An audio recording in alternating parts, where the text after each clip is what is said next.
Hurricane, a tidal wave. Essence perfect, life looks brilliant. Give me more of this. I'm out of control, about to blow, and I've been caught in the undertow. So toxic, but I can't get enough. You bury me, bury me. Yeah, you bury me, bury me. You've got me at the time. Push me out of myself. You've got me at the time. I can see, I can hear, going crazy, but the light has got me at the time. You've got me at the time. And there you are at my hand again.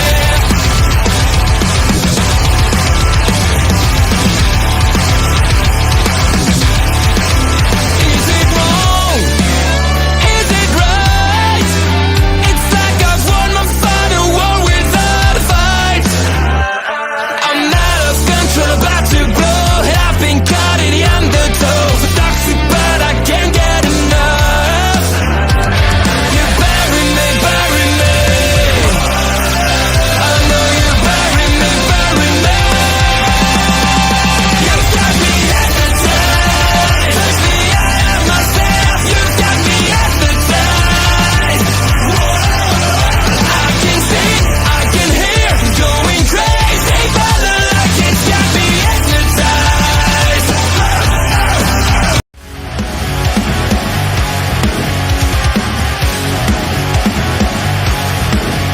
Please note.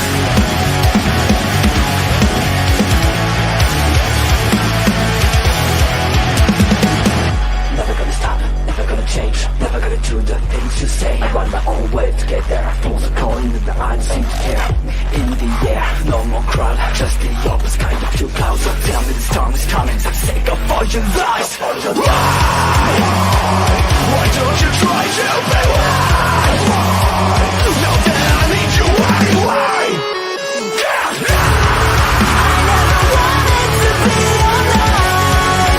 Just to feel like I'm fading. And though my heart breaks, I'm beaten down. I cross the lens just to tell you, don't leave the way, don't leave the same. Then I try with a child playing. I feel like I'm fading. Always do it on my own, so I gotta get through it. And the only thing I know is to love what I'm doing. Never give up, never slow, till I finally prove it. Never listen to the no's, I just wanna keep moving. Keep my head up when I act, head up, that's a fact.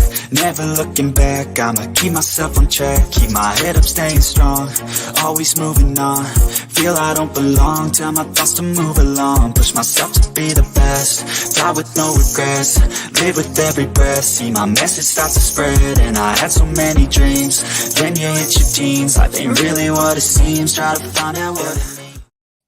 Hello, everyone, and welcome to the greatest Crown Jewel reaction of all times, because Cody Rhodes and Liv Morgan are our Crown Jewel champions. Mark Gunther lost. How you doing, buddy? Bullshit. Oh, we've gone past the 30 seconds, so YouTube won't be annoyed at that, so that's fine. Do you know what? I'm all right. This is weird for me. I'm all right because it was a banger. It was a banger. The handshake at the end. Gunther very rarely does that, so I was like, okay, fine. If you're all right with that, Gunther, then I will deal with it. But overall, the crowd was electric. Saudi Arabia produced a really good show here tonight, so they put on an absolute banger. The wrestlers, all matches, they went out there and tried to steal the show, which was epic to see.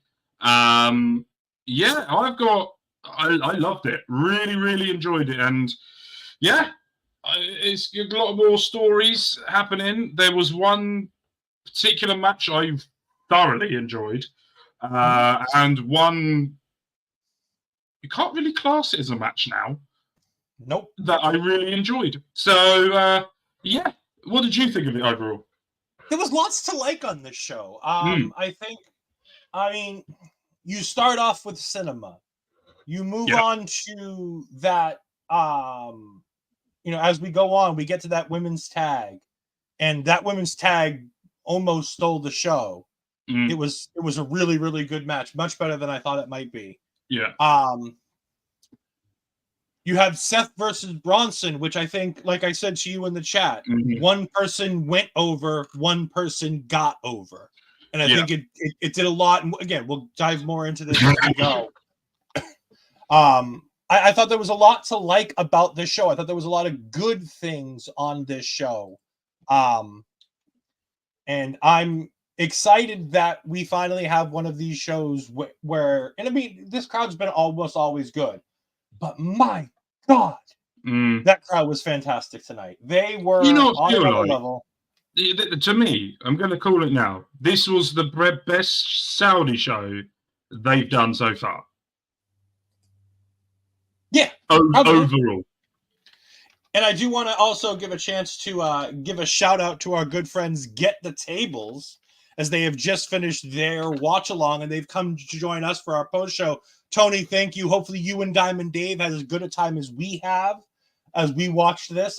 Obviously Mark had a bit of a lull there where he tossed some things around his room afterwards. 100%. But we want to thank you for joining us. If you need any watch-alongs for any WWE programming, and for a lot of the AEW programming too, Get the Tables is a wonderful friend of the channel. They do fantastic work. Tony was on our post-show for WrestleMania Night 1 last year. We adore his work. He does great work over there, has a fantastic community. So thank you all for joining us. Give us your thoughts on these matches as we go. But let's go ahead and start where the show started. Bloodline Cinema. Yeah. All right. Not a hot take, but this is the take I'm going to give because I really know exactly where you're going with this.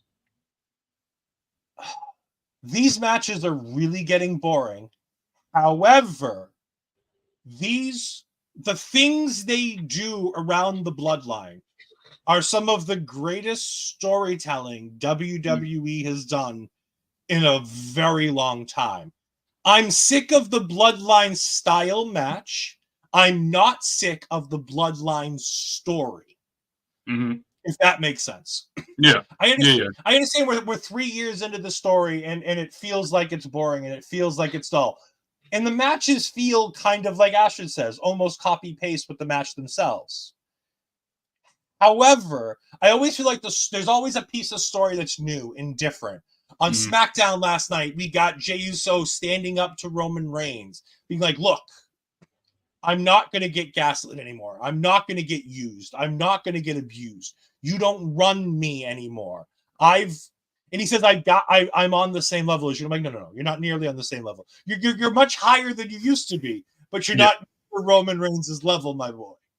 When you win a world championship, you'll start to enter the Roman Reigns level. But I mean, Roman Reigns was champion for 1,000+ days. Like, there are very few people on Roman's level. But WWE has made Jacob Fatu feel like a big deal from the moment he walked in. They book him in such a way to make us want to see more, to give us more than enough, and even in line with his own bloodline. You can see the differences in the levels of booking between the three non-solo competitors. Jacob Fatu is a special person who they're giving special booking to and making sure that they try to protect at all costs.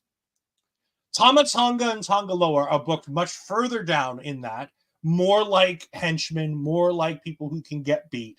And on top of that, Tama's booked slightly better than Tonga Loa. And Tonga Loa is basically not allowed to wrestle at all if they can help it. True. So it's like, you see how they feel about these guys. And I just love that for so many years, we were worried about a person like Jacob Fatu coming in and is he going to get over? Are the crowds going to like him? Are people going to understand the Samoan werewolf style and the type of person that Jacob Fatu is? They get it. WWE gets it. The writers get it. And he is absolutely killing it in terms of the way he personifies his own character in this story. Because I can listen to a match, not even looking at my screen, looking at my phone, doing something or writing a note or something like that. And I can hear, I love you, Solo, and know that it's Jacob. Yeah. Not just by the language, but just by hearing somebody yell, I love you, Solo. I know it's Jacob Fatu. Yeah.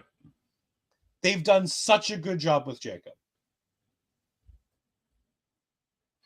Yeah, I agree I don't agree much. I agree slightly with what Ashley said and what you said, that they copy and paste with minimal changes. I slightly agree with that. But I think the good thing that they do, I didn't pick the winner. Like, I'll honestly, I thought Jimmy was going to take the pin if the Bloodline were going to lose. And I also thought that Solo would have no chance in hell in doing it, in finishing that side of things. But the way that the ending of it, well, sorry, I go back to the copy and paste thing, is that the way that they change it is they've changed it with the competitors that are inside of that ring. Like Jimmy and Jey coming back, and they have missed a beat because they haven't done it in a year and a half. I think Michael Cole said on commentary, the last time that they tagged was in London at Money in the Bank, where they beat Roman Reigns. That's a year and a half ago. And that's somewhere that you've got to think about going, they're not going. And I think if this was the dementia era, as it's now being called on this channel, that if it was during that time, it would have been straight instant Roman Reigns win, in my opinion, right? So for me to be shocked at a result, but not only shocked at the result by the way that it finished, because basically what happened was Jacob Fatu did all of the work to let Solo finish it off. So what it's now going to do, and what WWE have done very cleverly, is they still haven't got Jacob Fatu, Roman Reigns one-on-one for a pinfall, or that one of them being pinned. So when that actually happens, it's going to be a bigger deal. It was a massive deal for me for Solo to even pick up the win, because I didn't think that he was going to. So, and I also think that that's a testament for how good Solo Sikoa has been as the tribal chief, as in the way that he's changed his style up, the way he is on the microphone now, the way he is in the middle of that ring, he really is starting to cement himself as a leader, and it is brilliant to see. And I think commentary did a really, really good job with Michael Cole and Corey Grace all night. They always do a great job anyway. I never have anything bad to say about either of them. But they did a great job during this match to really pinpoint to the casual audience that there's one side who are together and one side who are not really together yet. And I thought they did a great thing with that. And then the whole Sami Zayn coming down. Can I just say, that Superman into the big boot was friggin', that was perfectly timed, by the way. That was perfection. They could never recreate that again, because I don't think any of them could get that timing as well as what they did just then. But also, I want to point out as well, I don't know whether you probably caught onto this as well, but Jey was the one that was protecting Sami from Jimmy, when before it was Jimmy protecting Sami from Jey. Yeah. When they had that whole, so like there's so many layers to every single part of this. The match was okay.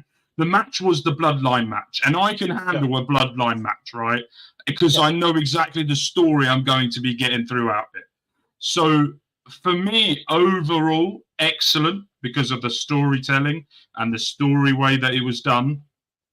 And I just feel like we know what we're going to get at War Games. There's a certain final boss that will slowly make his way back into things. But I am interested to see how it goes because he come back at Bad Blood just to piss off CM Punk. That was it. We haven't seen him since then. So I'm interested. The Bloodline thing, everyone goes, "Oh, I'm bored of it now. It's too repetitive." But for me, after every PLE that they're in, I go, "Oh, what's going to happen next?" I'm really looking forward to seeing what happens next now. I'm looking forward to seeing how this Sami Zayn story is going to come about. How are they going to integrate him into it? How's that going to piss off Kevin Owens even more? Because KO's already annoyed at Randy Orton and Cody Rhodes for teaming up with Roman Reigns. Now Sami Zayn, his best friend's going to be doing it. How's that going to tip him over the edge again? There's more layers to things that I think Triple H and the writers have done really well with, that there's so many layers to the Bloodline story that if something goes wrong, they can pivot in a different direction very quickly. And that's the way I really like it. Yeah, like I said, I think if you cut these Bloodline matches in half, like the time of the actual match in half, and still give the same story, I think we do the same thing. Like, I think we're at the same point. But like I said, the story here is second to none. This is the best storytelling they've done. I'm not sick of the story. I'm just sick of the matches. Yeah, I get that. These could all just be little, cut matches where I can go, all right, simulate match, get me to the story. That's all I need. Yeah, I get that. Yeah, and I love Sami coming out, and obviously that's going to be our 4-on-4 for Survivor Series. Somehow they're going to get Sami in there. Astrid agrees she wants to simulate match. It just they take so much time. Like, this match ended with the opening for the show and everything else. When this was all said and done, 50 minutes of the show had gone by. Mm. And it's like, while I appreciate all the stuff and I love all the Bloodline stuff, you're telling me we can't do it in under 50 minutes? Yeah. Can we get it under 40? Can we get it to 30 minutes of Bloodline stuff? Like, come on. I do think there's something in Roman Reigns' contract where they just say, "You're in a match? Yeah, 50 minutes. There you go. Tell a story." But I also want to know as well is we all talk about Paul Heyman and we all talk about the people behind the scenes that do it. I would love to know how much input Roman Reigns has on the whole story. I would love to know, because in my mind, I think he doesn't get... This is how I feel, okay? It could be complete bullshit. But for me, I feel like there's a lot of Roman Reigns ideas in it, and I would love to know how much he does. Love to know. I think someday we'll get that behind the scenes look of the Bloodline story, where we get this the Bloodline documentary, and it's like a 2-hour documentary like the old days, on a DVD. No, that's just Roman Reigns' entrance. We need the other 4 hours to do everything else. Yeah, but you get what I'm saying. We'll get that big long documentary, and it'll go with depth into Roman and Triple H and Paul Heyman being like, all right, this is what we want to do. And then they bring in a writer or two to help them write through what they need to get done. I think it was, but like I said, we move on to, like I said earlier in the thing, the documentary is only 50 minutes long too. That means it'll just be Roman Reigns coming to the ring, and then the documentary will be over. No, that's just him walking to the seat of the documentary, like they do in Netflix, where they have that one chair in the middle of it's just the 50 minutes of him walking to the chair. That's it. We get to a match that kind of, in my mind, almost stole the show. Yeah. Bianca Belair and Jade Cargill defeating Jakara Jackson and Lash Legend, Io Sky and Kairi Sane, and Chelsea Green and Piper Niven. This was fantastic. Yeah. Astrid, Astrid's not here. She can't tell us all about it. Mark, tell us all about it. Hold on, I'll be Astrid. There you go. It was... do you know what? I'm going to say this, and I know I'm going to get stick for it. Jakara Jackson, Lash Legend, need to be on the main roster. After that, I don't want to be seeing them in NXT anymore. I want to... Hello! I don't want to be seeing them in NXT anymore. I want them on the main roster. I want them to be performing on there. I want them to get highlighted even more. Lash Legend, by the way, animal. And I mean that in the nicest way possible. Absolute animal. Do you know what, right? In my brain, this is how my brain works, right?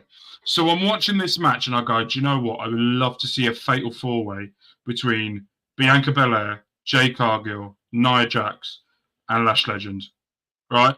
Just the absolute unnecessary toughness that you need in one match. That's what I want. It's just, yeah. But I also want to talk about Jakara as well, because we're all going to praise Lash Legend. But I think Jakara Jackson, yes.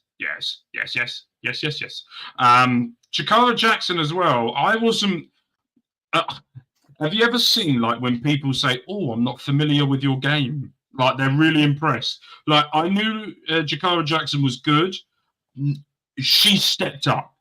She knew that this was the opportunity for her, and she stepped up. And I really do hope that they don't go back to NXT. Sorry, NXT fans. And I hope they stay on SmackDown or Raw and do more stuff for that women's division as well, because they don't need NXT. They just need more main event time in the ring. We don't need Oral Mensa or Noam Dar just yet. No, take them. No, Noam Dar. Actually, we'll take Noam Dar.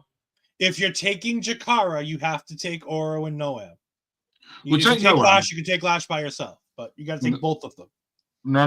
We'll take Noam Dar just because I really want to see how Americans can really understand Noam Dar if he talks properly than what he does in NXT, because he's really toned down the way he talks in NXT. I want him to go full NXT UK Noam Dar to see if Americans can really understand that. But no, I just think, and so here's the thing for me. Where do they go here from now, right? So who's going to be next? I think they should have a one-on-one tag match, two-on-two tag match between Lash Legend and Jakara Jackson versus Bianca and Jade. I think that could be good.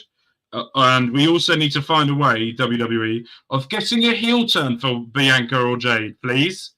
Needs to happen soon. And if you're going to do the heel turn, give the titles to Chelsea Green. Thank you very much. But no, very much. I want to know how they're going to do the heel turn. Is it going to be Jade that turns on Bianca, or is it going to be Bianca turning on Jade? I'm interested in that. Those that are unfamiliar with Bianca's NXT run don't understand how incredible of a heel Bianca Belair can be.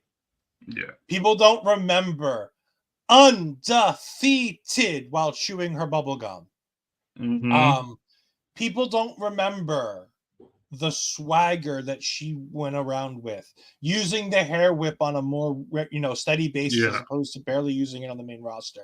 There's so much in a Bianca Belair heel turn that and plus you can have her turn heel on Jade and then have her beat up for a nice quick easy feud.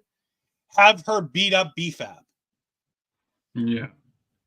To rejoin her husband and her husband's best friend and put those three together to give the Street Profits a bit of steam going behind them. This match, the proper Hurt Business, not that other crap. Yeah. This was fantastic. I love this match. There were so many great spots. There were so many great things. Taking Lash Legend literally lifted Kairi like she was a fucking child. My God. She grabbed her by the hips and just whoop, on my shoulders. Absolutely ridiculous. As fathers, we've done this to our children. Just lift them up. And it takes us a bit of effort to be able to just whoop. By the time I realized what she did, Kairi was on her shoulders. Yep. And if they did it, I went, I can't even do that to my own children right now, because that's ridiculous. Like, it was one fluid motion. It wasn't like, when you do it, because you've got a kid as well. When you do it, the legs don't really, sometimes you got to adjust to get there. She just went honk And I went, what? And then they almost, and then after they do such a great job, putting Kairi Sane on her shoulders, they almost killed poor Kairi Sane because Jakara's like an inch away from where she needs to be. Jesus. So like Kairi's just coming straight down, and there's nobody there to catch her. Jakara got there in the end, but it was a scary moment for about 0.4 seconds there, as we just see Kairi falling. As she fell, and when she landed, I went, oh no, oh no. I mean, the spot of Chelsea Green starting on the second rope on the outside doing the moonsault, and then going, no, that's much too high, and going down to the first rope, and going, no, that's much too high, and going onto the apron and being like, nope, still can't do it, and just dives. Have you seen the story? Have you seen? I think she got this from. Have you seen the storyline that AJ Styles did in New Japan? Yeah, he went for a phenomenal forearm. He slipped and fell. Yeah, and he then made it for a story about for like 6 matches. Yeah, there was 6 for matches the next where they week. He just refused to do the phenomenal forearm and then prayed at the last one to get it right. That was like that for me. That was like the instant what I thought back to. I was like. Because I was like, she doesn't want to go that high because of the Money in the Bank, where she went so high and then went absolutely flying. I thought that was brilliant. I love Chelsea Green, absolutely. And the little commentary as well from Corey Graves and Michael Cole when it's like pigtails. Oh, it's like a playground crush you've got on Chelsea Green. Just play with action figures and you'll be fine. I heard that and I was wetting myself. I was like, that's brilliant. And I loved how Corey had a different name for each level that Kelsey was on when she was trying to do the moonsault. He was like, each time she readjusted, Corey refigured out what you would, and then he's like, well, Instagram, because he's on just on the bare basis. It's like, all right, it's bare basic, it's just Instagram. Yeah. But this was so great. I love this. These girls showed up and showed out. They proved why they deserve to be on this card. They proved without a shadow of a doubt that even though this match was supposed to be Rhea Ripley versus what's her name? Raquel Gonzalez. That's the one. Mm-hmm. That was supposed to be Gonzalez is NXT. Yeah, that's Rodriguez. There you go. Neither version is doing her any good. I was waiting for you to say that. I was trying to see if you were biting that. We'll get to Raquel later. Yeah, we will. But these girls showed up and showed out, and these fans, and I loved seeing the energy in the fans for this women's wrestling match. Mm-hmm. All of the fans, the men, the women, the girls, the boy, everybody during this match seemed excited. Seemed into it. There were a lot of big spots to get the crowd into it. Fantastic job, WWE. Fantastic job to these 8 women. They put on a hell of a show. I don't know where Bianca and Jade go. And honestly, at this point, I don't care. We've done a good job of giving us some sort of a semblance as to what this division is right now. Let's just leave it be and see what happens. Yeah. Let's give them the benefit of the doubt that they can figure something out and do something with it. Yeah. I agree with you on that. We move on. Seth Rollins versus Bronson Reed. Now, Mark, we were talking in the Discord earlier about you were saying Bronson needs to go over in this match. You're like, Bronson needs this. Bronson needs to win. Yeah. And I'm like, but Seth seems like he's on the road, and I suggested Punk. Yeah. Seems like it might be Gunther, but I thought it was on the road to Punk. And I'm like, I think you need to build to that next big match. The next big match for either of these guys should be Seth Rollins taking on whomever, whether it be Gunther, whether it be Punk. A big match for Seth seems like it's on the horizon for him. Yeah. But what I loved about this is that they didn't make Bronson feel like an afterthought. They didn't make Bronson feel like Seth was just going through the motions. These two battled before the bell started. They battled throughout the bell. It took a stomp on the stairs, a regular stomp, and a super stomp to beat Bronson Reed. And then, after Seth celebrating got out of the ring, Bronson stood up, blood dripping from his face, and stared down Rollins. Did you see what Seth said? Yeah. Did you lip read what he said? Yeah. You could Yeah. even hear it. You could even hear some of it Yeah. because the camera's right next to Seth. Yeah. I kind of hope there's more. It sounds like we might get another bit of this. Seth might lose that number one contenders match on Monday because of this. Yeah. Like I said, it'll be a wait and see. I thought everything they did here was fantastic. I thought, and I know a lot of people don't like Bully Ray, especially with some of the stupid comments he's come out with recently. Very stupid comments. What's he come about up with John recently, Moxley. sir? I'll tell you about it off the air. Oh, okay. Anyways, he said something a long time ago, and it's something that he continues to say, and I continue to look at it when I look at professional wrestling. In a wrestling match, there are two types of over. There's the person who goes over and the person who gets over. Yeah. The person who gets over is, at the end of the day, this person looked like the bigger star coming out of this match. Yeah. That person is Bronson Reed. Bronson Reed looks like an incredible monster coming out of this for not lying down for 20 minutes and being helped to the back after a super stomp. After 3 different types of stomps, he still, within minutes, stood up and stared down Rollins wanting more. Yeah. That makes him look incredible. Yes, he lost. He didn't win the match. He didn't go over in the match. But my God, does he feel like a much bigger deal after having worked with Seth, and they gave him enough so that whoever he faces next, he feels important. He feels like a big deal. If he goes into that Intercontinental title picture with Braun Breaker, that's a hell of a match that I want to see now. There's a lot behind Bronson Reed right now. And while you can be upset that he didn't win, it's his first ever premium live event on the main roster. That is mental. Mental. But absolutely, there's a large future ahead for Jonah Rock, for Bronson Reed.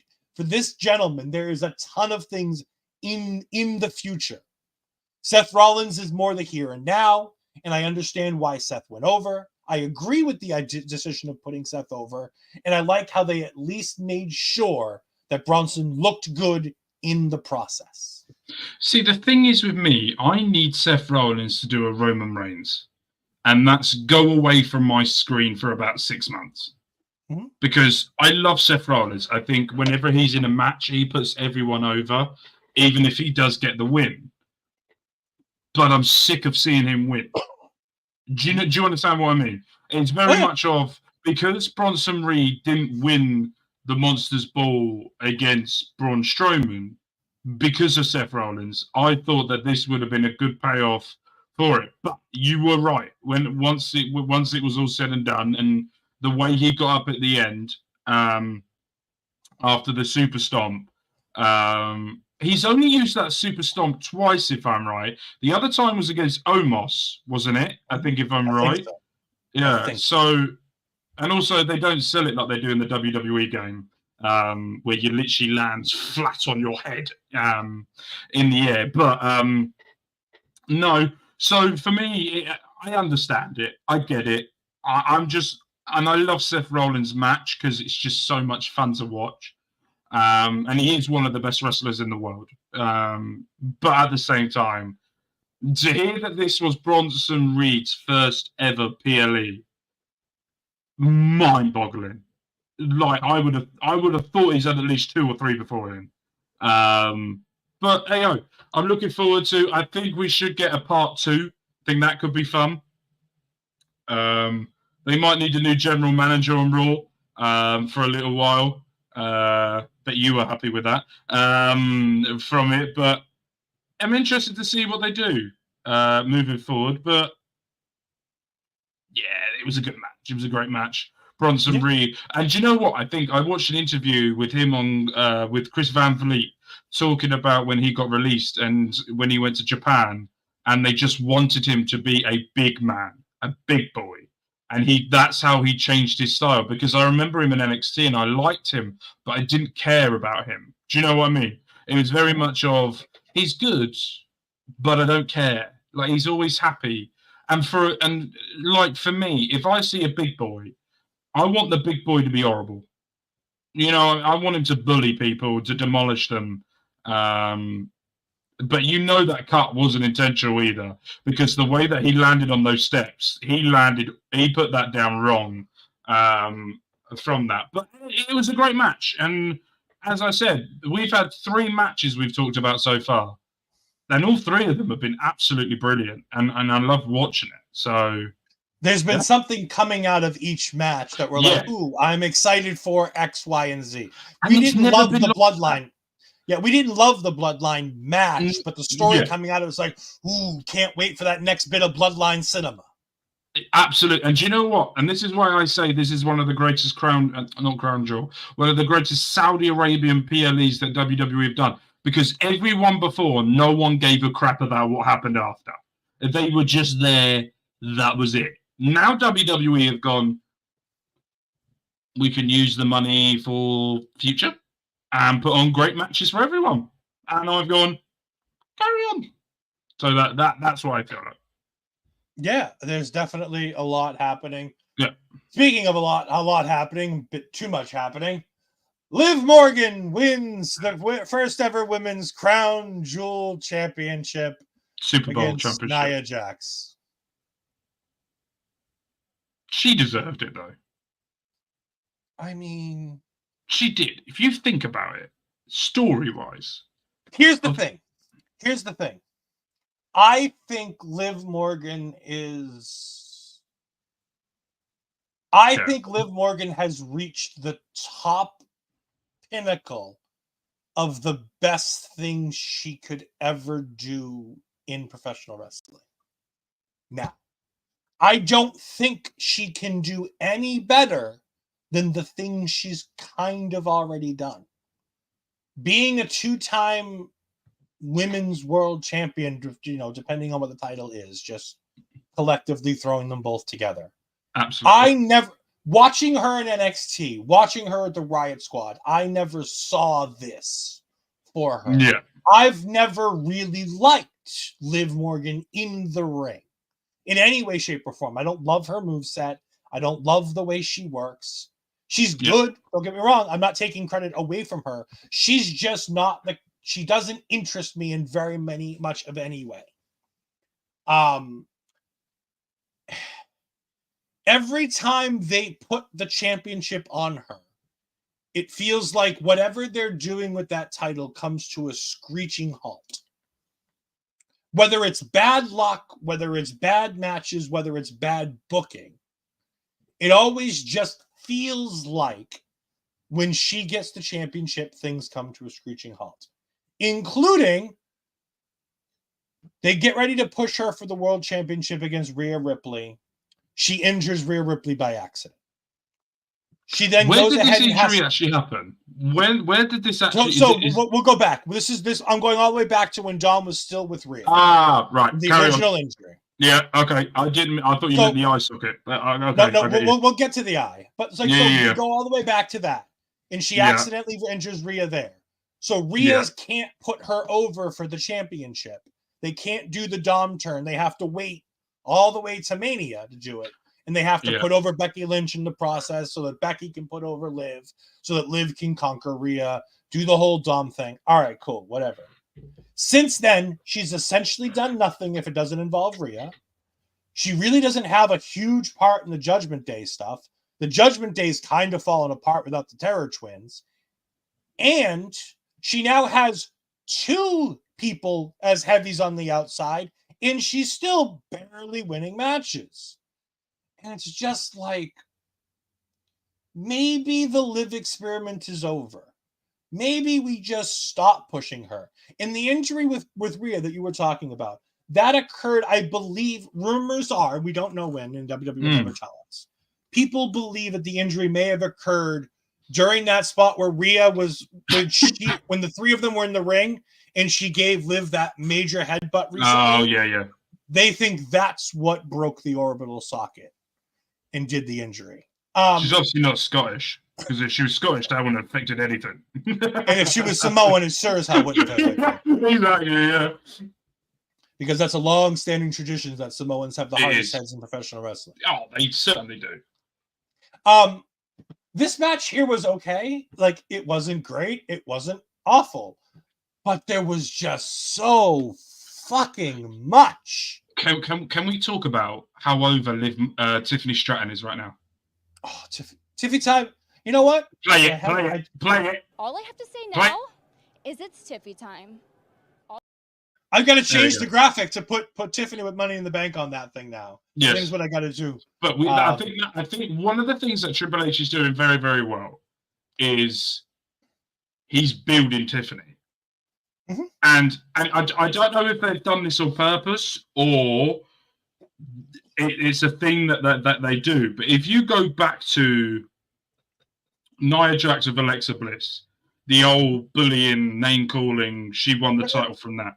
Do you not think it's roles reversed now? They've done like roles reversed, where now Nia Jax is the bully, and Tiffany is sort of like, oh no. From it, I do think that when she cashes it in, she will win it. I think that's going to happen. I do want to know when she's going to do it though, because I'm at the point now where I really want Tiffany to cash that in. And to do it, I think that WWE have done a very clever job of building Tiffany up. Because if you think about it, right, and this is one of the things that I don't love, but I think WWE do right.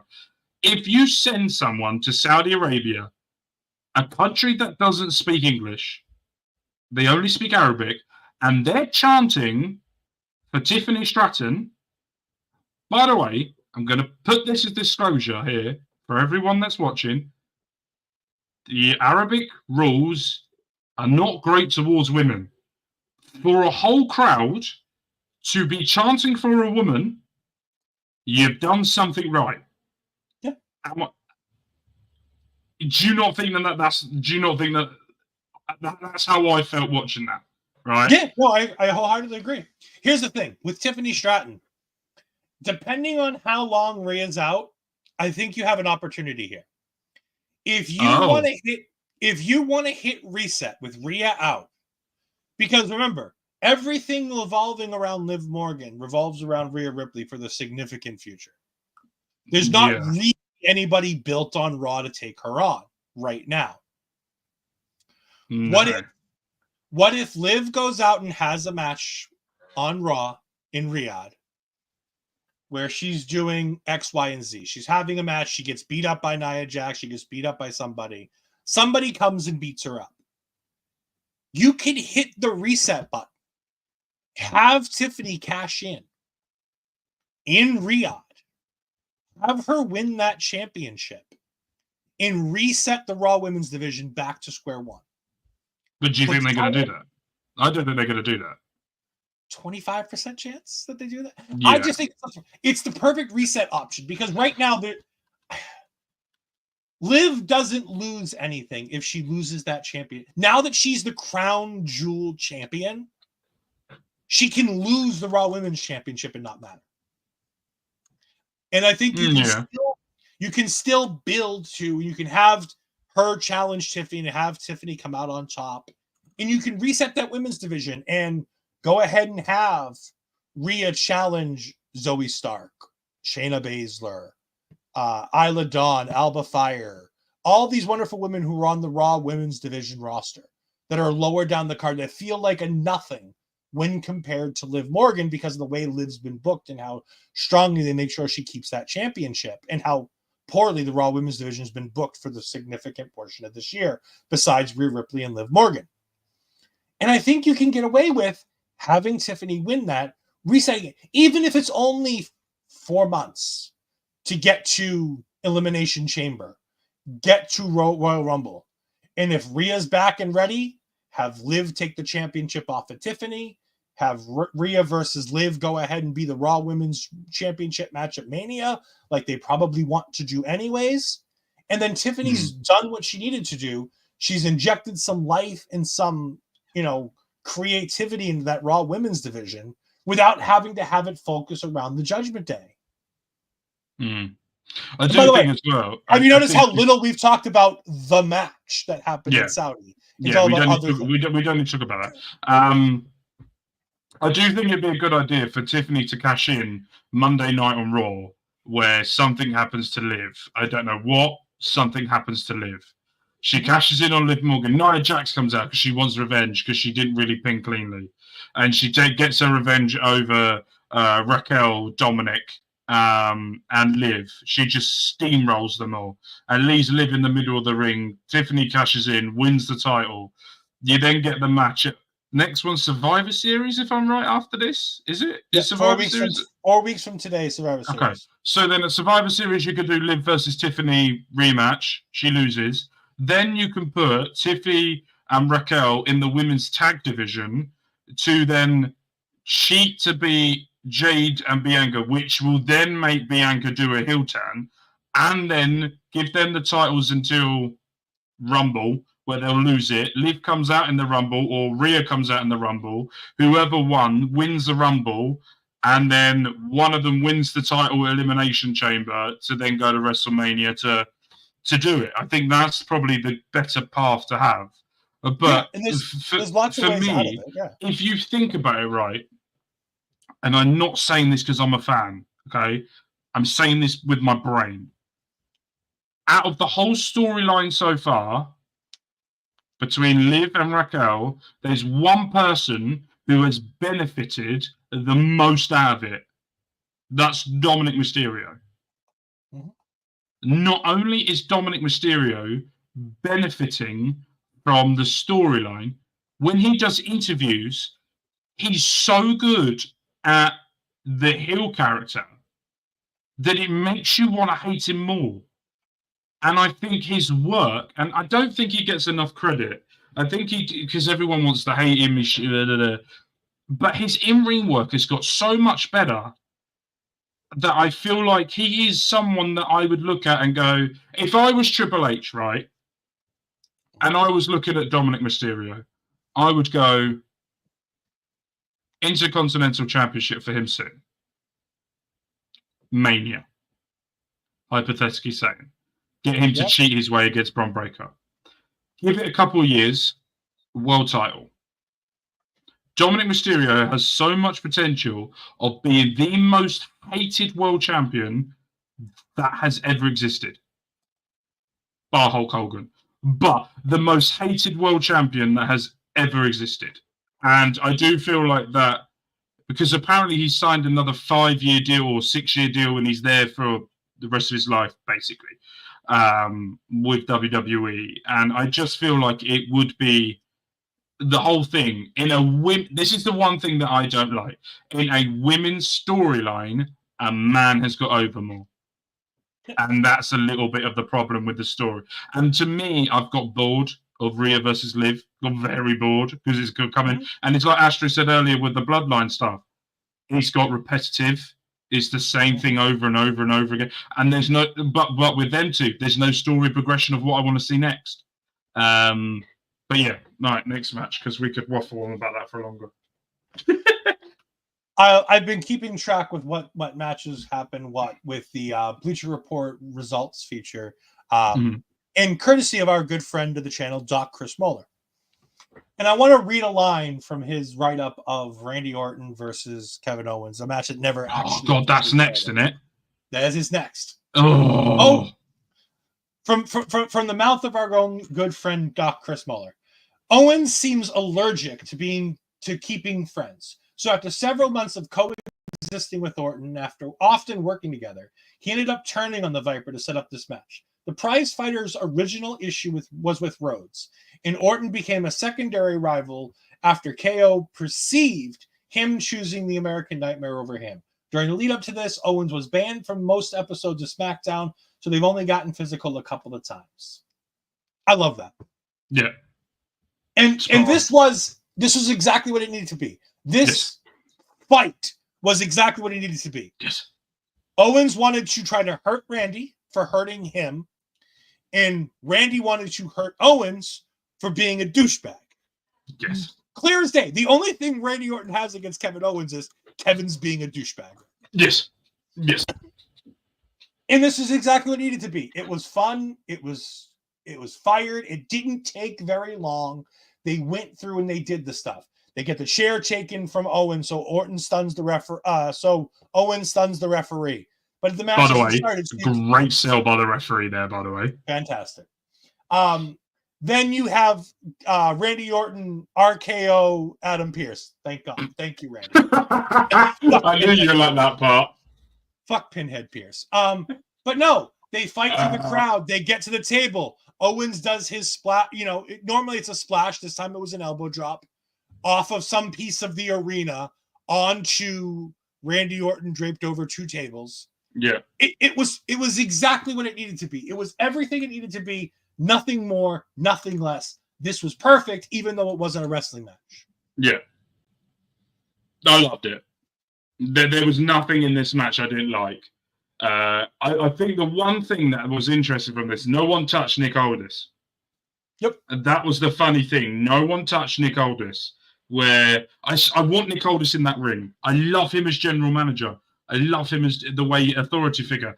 But to see an Englishman in the ring would make me very, very happy. And to see him be world champion. The first, the British Bulldog win the world title? No. It's Has the Englishman ever won a world the only European world champion has been Drew McIntyre, isn't it? Mm-hmm. So an Englishman. Never. Not once. Oh, we've lost Mark. Give it a second. His internet has crashed out. I do apologize. Yes, no Englishman has ever won the WWE World Championship or the World Heavyweight Championship while in WWE. It's a shame, but it is the fact. This was great. Like we said, there was nothing that needed to be done. There was nothing more. There was nothing less. It just was what it was, and it was good for what it was. And more importantly, because at this point we're getting close to, I believe this happened close to 3:00 Eastern, and I'm like, I really don't want this to go much past 4:00 Eastern time. I want to kind of get this done. And thankfully it did, and it allowed us to move on to my match of the night, mostly because of the participants. Carmelo Hayes and Andrade challenging LA Knight for his United States Championship. I think this might be one of LA Knight's best matches.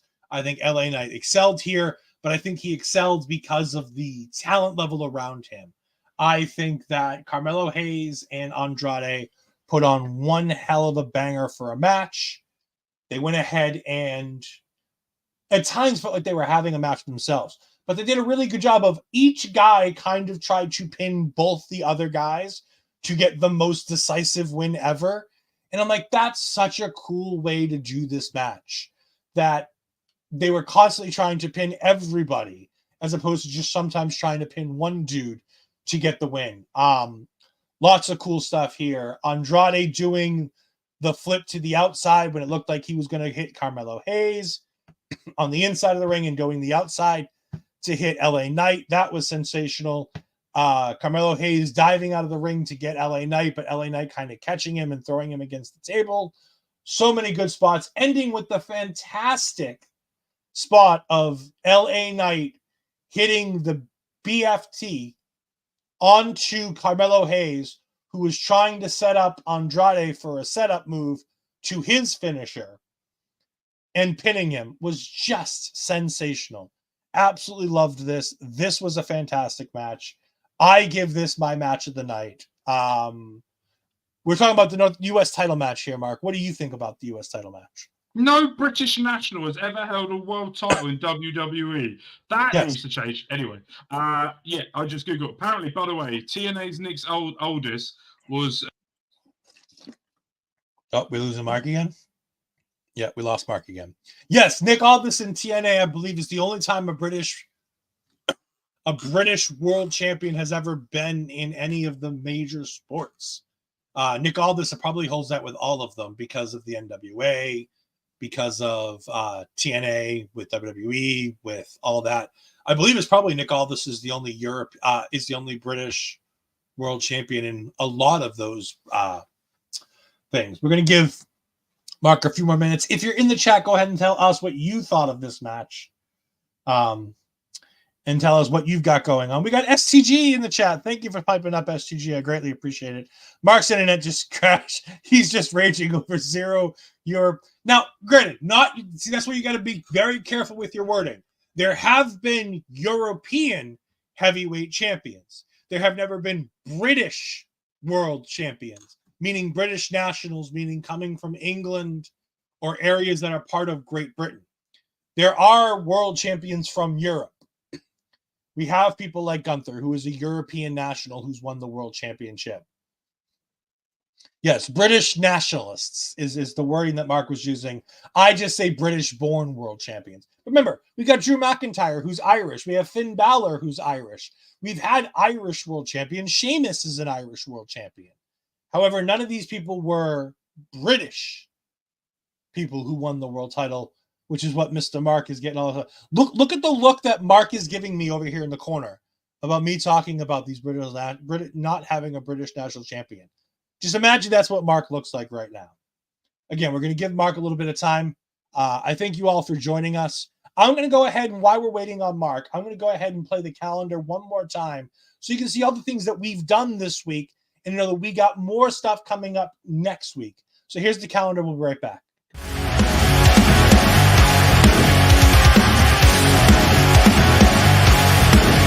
Please note.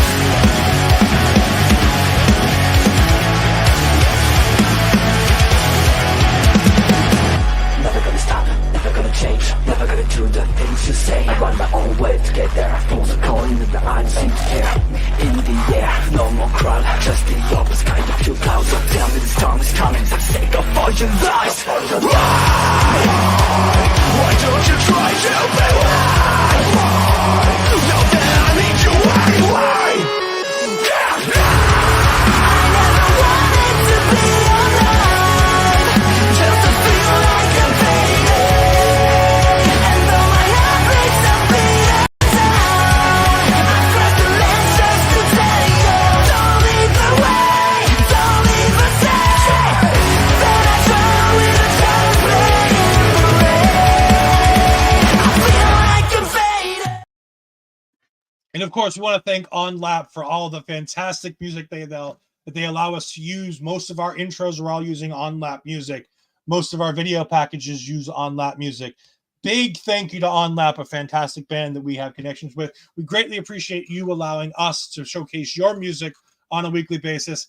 Hello, Papa Smokes. If you haven't caught it yet, people, please go check out Ring Respect Radio, where I went ahead and was Quizmaster Supreme for Ring Respect Radio this week, and the chaos that ensued with Papa Smokes trying to cash in his Ole in the Bank contest to go over and screw STG, to Kimmy talking all week how she was going to win, and you can see how Kimmy did, and did she win or not? A whole bunch of good stuff happening over there on the Ring Respect Radio. What the fuck do we know about wrestling trivia this week? So go over there and let us know what you would have gotten on this quiz if you don't cheat and you haven't seen the show already. Mark, welcome back. Oh, everything decided to go wrong in the space of 5 minutes. No, and by the way, I did listen to what you said. You do realise Drew McIntyre is Scottish, not Irish.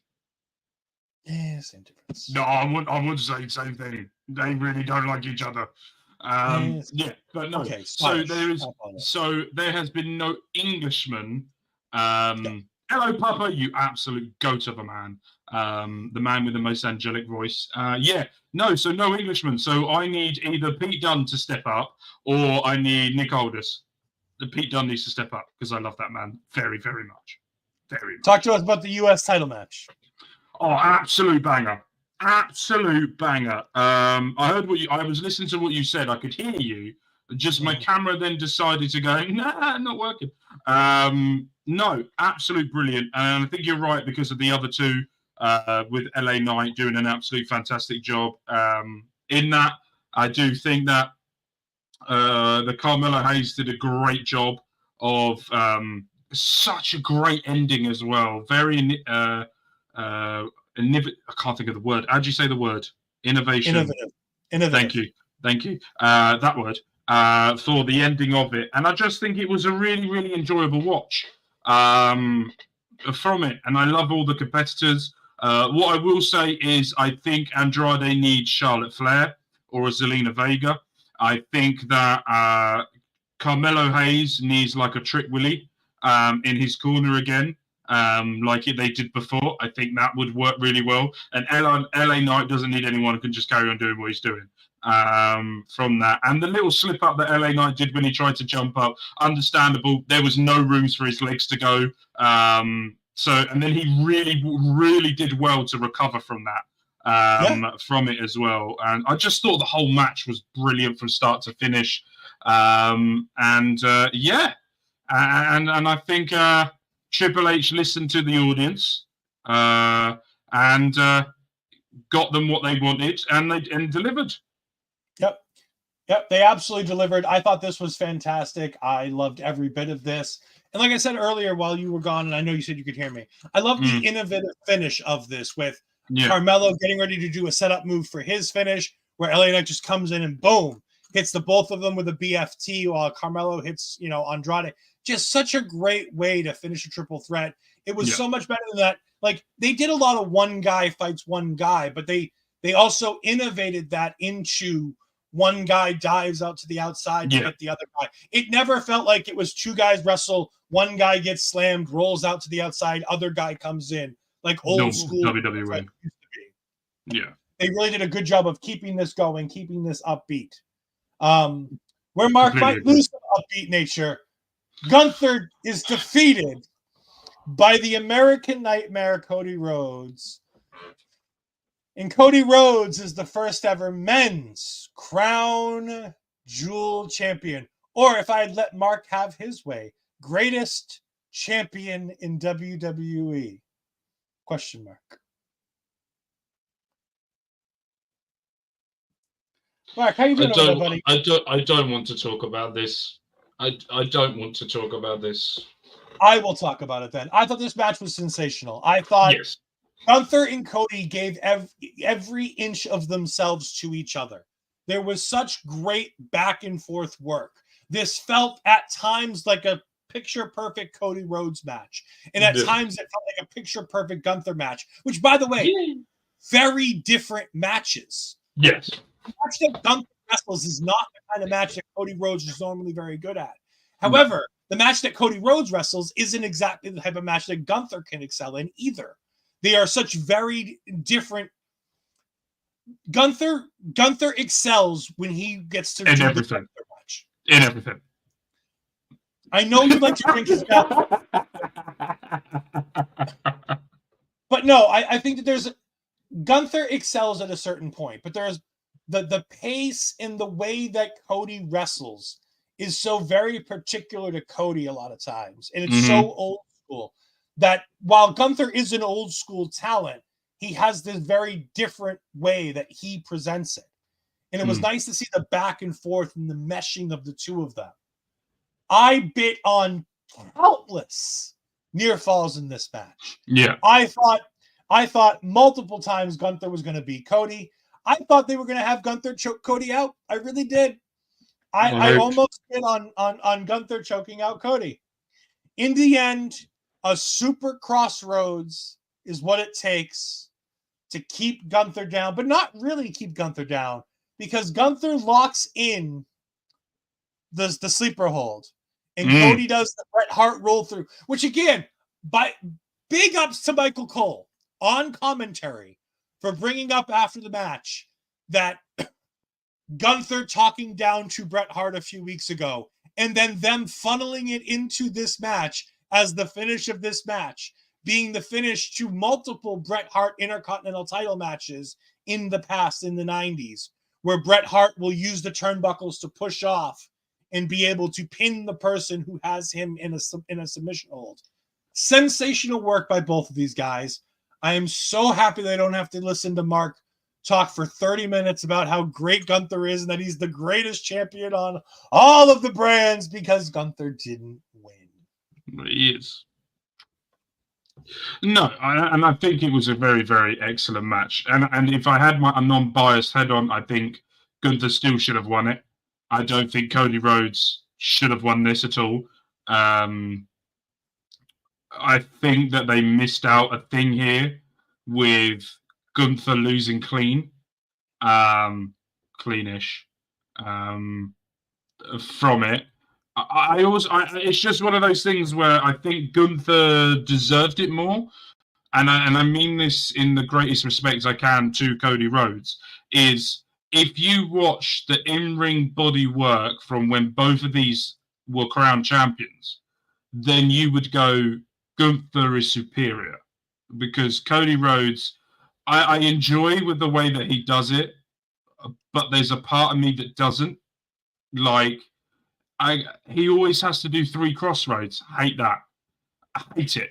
Just do it once from it. And I think the one thing that we can come away from this, and I think this was really good by WWE and by Gunther himself, was that he got so overconfident with him being world champion. He called before the match even happened that he was going to choke out Cody Rhodes, where Gunther has never done that before. And one statistic as well I did see, every time Gunther has lost, he's never worn black trunks. And he wore black trunks. That's the first time. When he wore those black trunks and he come out to the ring, I went, he is now your Crown Jewel World Champion. Thank you very much. But what I want to see on Monday on Raw is I want Ludwig to go in on Gunther, right? I want Ludwig to go, look, you've criticised me by losing matches. You have never done this before. Why have you done this? You need to go off now and bring your old self back. Bring the early Intercontinental days back. The NXT UK champion back from it. So I do think that this was a really good one of those that knocked the champion down a peg. Because I also didn't like when Gunther faced Sami Zayn and he started talking more in the middle of the ring and he started getting leery. He then lost. So there's a pattern here. If you watch with Gunther, when he gets way too overconfident, he makes a mistake. Mm-hmm. And I do feel like it was the wrong choice. But at the same time, Cody Rhodes, when you're going around kissing babies, you've got to give him this sort of luxury because, to be fair, if you're going to give like a Super Bowl ring to Gunther or Cody Rhodes, who's going to wear it around and crown it off, Cody Rhodes is the only one that's going to do it. Gunther, like he did at Crown, you know when they won the King of the Ring, he brought that King of the Ring hat down once, never saw it again. Nia Jax wore it on her head, brought it down, did everything. Gunther brought it once and went, yeah, that'll do. Don't need that anymore. Don't forget, Cody Rhodes has a history with rings and world championships because in Ring of Honor, when he won the Ring of Honor World Championship, he made himself the Ring of Honor that he wore on his finger and made people kiss the ring during his Ring of Honor days. I love that. But one of the better things of this was after Cody Rhodes wins, they bring out Liv Morgan, they bring out Triple H, they bring out some Saudi people. We're not going to talk about them. We're going to ignore the Saudi people. No, but I'm going to talk about that for a minute. For 1 second. We'll go back to them in a sec. I'm going to talk about that. And WWE were very clever in what they did. Okay, I'm going to point this out now. WWE, very, very clever. I'm going to look at the camera and I'm going to say why. There was 2 men, 2 women. There wasn't more men. And by the way, I do think that the person that was stood in the ring holding up with Cody Rhodes is something of the Minister of Sport of Saudi, or he was one of the people that designed the titles. It's one of them. I've seen his face before, but I don't know why I've seen his face before. In Riyadh season in boxing, I think he turns up. I'm not sure. But they were clever. And WWE did the right thing. They had 2 men and 2 women that were in the ring with them. And they did that right. Now, you can go against the Saudi government. Absolutely. Horrible people. Put on a great entertainment, though. So, but no. Yeah, put that picture up again. Let's put that picture up again. Look how beautiful these champions are with their titles. Yeah. Look the size of that compared to Liv Morgan, by the way. Yeah. It's a very large title. It's 250 carats weight of jewels in each of those championships. It's so unnecessary. including all Australian farmed emeralds in 50 carats of diamonds. And Mama Fries, I love talking about Mama Fries on these things. He goes, well, why can't they just take the titles with them? And I'm like, because these things are like $3 million a piece in diamonds. They're not going to let them travel anywhere. The best thing is, right, imagine trying to get that past airport security. Oh, God, could you imagine? When it traveled to the shows, they literally had to give it its own security and the fucking safety box to make sure it got to the shows and got its... Because if you remember, the day after Bad Blood, we were on the Sunday show with Bobby, and we had an argument about why they're getting titles. And I said on that show, those titles won't leave Saudi. They will stay in Saudi Arabia and go in the museum. And I think they've done the right thing. They can have the Super Bowl ring, because I think in the kickoff show, Triple H said this is going to be an annual thing, and we want to see how many people get the most amount of rings. So basically, what they're trying to do is make Cody Rhodes turn into friggin' Tom Brady at this point. No. We don't mention him. We don't mention him. But we've had a wonderful time here, Mark. Yes. I greatly appreciate you joining me here. Tell us all of the wonderful places that we can find Mark Talks Everything. I will be here tomorrow. Are you here tomorrow? Yeah. Okay, cool. I will be here tomorrow with Ed and Bobby, where I have instructed Bobby that I would like a 10 minutes or 5 minutes of the show to talk about the new Manchester United manager that has been done. And I would like to go a bit nerdy because I've been doing research and I want to go full Mark Talks Football nerd for about 5-10 minutes. So I have asked that. And we will be going through the NFL predictions. Not been a great week for me.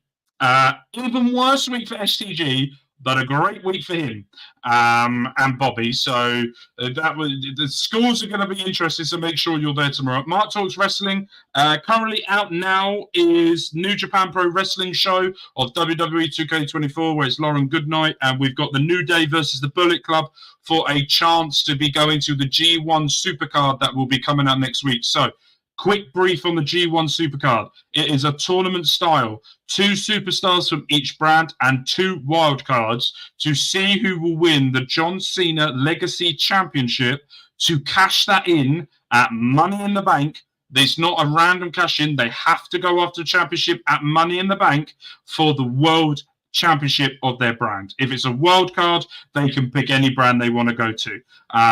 So that will be coming out next week. Mark Talks Football. We are coming to near the end of the Unemployed to Goat Challenge, where we're currently in our final club in Brazil, and I'm working on a new save, and there's a certain someone from OLE that will be joining that save because it's a challenge video that will be going on from that. We can all guess who that is.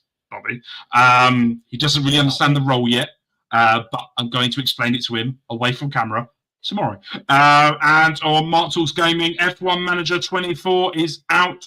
I got seriously angry the other day. I quit the game and I started a new save. We are rebuilding Ferrari. With the Forza Ferrari. Basically, the challenge is to make this car so incredible that when Lewis Hamilton turns up, which he will, next season, that we would win him his proper, it should be his 9th, because he should have won it in 2021, his 8th world title. So me and I will be around here at some point anyway. I'm waiting for me to be on NXT, but these nupties don't allow me on. You can find me as I finish up. You can find me on Twitter at EdFries12584. You can find me on Twitch at twitch.tv/EdFries2002. You can find me finishing out OLED week here on our local establishment. I did taking over on Tuesday with Astrid. We did both of our Halloween Havoc shows before that. I did Wednesday night Marvel Talk with Andre as we talked the finale of Agatha All Along. Is that finished now? It is. They did the last 2 episodes. I'm going to finish that at some point now then. I did Ring Respect Radio where I asked the questions and we had a huge ball of it. Even Sting showed up to our I have seen that. I have seen a clip of that. It's fantastic. We had a great time. And then I'm here with Mark, and then tomorrow I finish out OLED week going ahead and talking all things NFL as I pretend to listen to them talk about Manchester United and all the crap that's happening over there, because I don't understand any of it. But you can then catch me and Astrid on Wednesday night next week, not Tuesday, Wednesday night next week, because we have the election night, and NXT goes extreme. As NXT goes to the 2300 arena, otherwise known as the ECW arena, we've got Dawn Marie as the special guest referee in a hardcore match between not Lash Legend and Jakara Jackson, between Lola Vice and Jada Parker. There are L's and J's in there, and I got them confused. Lola Vice and Jada. Ava, if you're watching this, can you make it a triple threat match and add Nikita Lyons to that, please? Thank you. I think Nikita Lyons is going to be very, very busy with Rizzo. We've also got booked, and most likely will be in the main event. Trick Williams is teaming with Bubba Ray Dudley to take on Ridge Holland and Ethan Page in a tag team. Come on, Ridge Holland. And we've also got Rob Van Dam has some kind of an idea that involves Wesley and Javon Evans. We wished he would have told us on Tuesday what his idea was before he walked away and out of the arena. But I'm guessing he's going to be a special guest referee, but Rob was too high to remember to tell us what he was doing, so we'll figure it out on Wednesday. But make sure you join me and Astrid as we go ahead and talk all things NXT on Wednesday night. Hold on. Also, if you're American and you're watching this, make sure you go and vote. Yes. Tuesday. Every vote counts. Make sure you go and vote. Vote blue. I'm not saying nothing. Thank you all for joining us. We greatly appreciate it. We'll see you all next time. Always do it on my own, so I gotta get through it. And the only thing I know is to love what I'm doing. Never give up, never slow, till I finally prove it. Never listen to the no's, I just wanna keep moving. Keep my head up when I act, head up, that's a fact. Never looking back, I'ma keep myself on track. Keep my head up, staying strong, always moving on. Feel I don't belong, tell my thoughts to move along. Push myself to be the best, die with